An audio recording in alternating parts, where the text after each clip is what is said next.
Ken Griffin is staring pensively out a wall of windows on the 10th floor of a Midtown Manhattan office building, one of 3 locations in New York City occupied by his $47 billion Chicago-based hedge fund, Citadel.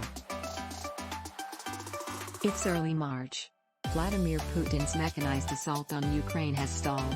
He's now making veiled threats about nuclear strikes. From Griffin's vantage point, there's no mushroom cloud on the horizon, but the prospect is deeply worrying to the financier. "I grew up in a world where we were children of mutually assured destruction," says Griffin, 53. "It was get under your desk to brace for the impact of a nuclear blast. To see us return to the rhetoric of that moment is a huge setback." The S&P 500 has fallen 12% year-to-date. European stocks and the Nasdaq are down nearly 18%. Oil prices are surging. This flurry of bad news is coming hot on the heels of a stellar 2021 for Citadel, a year when the hedge fund gained 26% and Griffin personally earned $2.5 billion.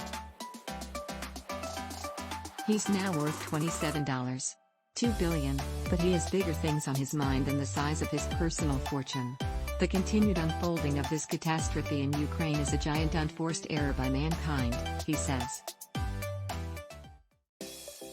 In hindsight, maybe it wasn't a great idea for Ukraine to have taken America's advice in the 1990s and returned its nuclear weapons to Russia after the Soviet Union's collapse.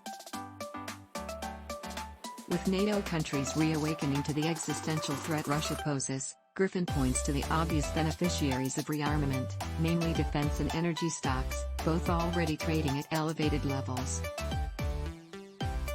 But that's short-term thinking. Longer-term, Griffin sees a flock of black swans looming. He predicts that the severity and character of the sanctions the West has imposed on Russia will have a long-lasting impact on the dollar-based global financial system. The unprecedented moves by Western powers to shut off Russia's access to capital markets heralds the weaponization of the dollar, he says. There will be serious repercussions, with Russia, China and others seeing no option but to diversify away from the greenback.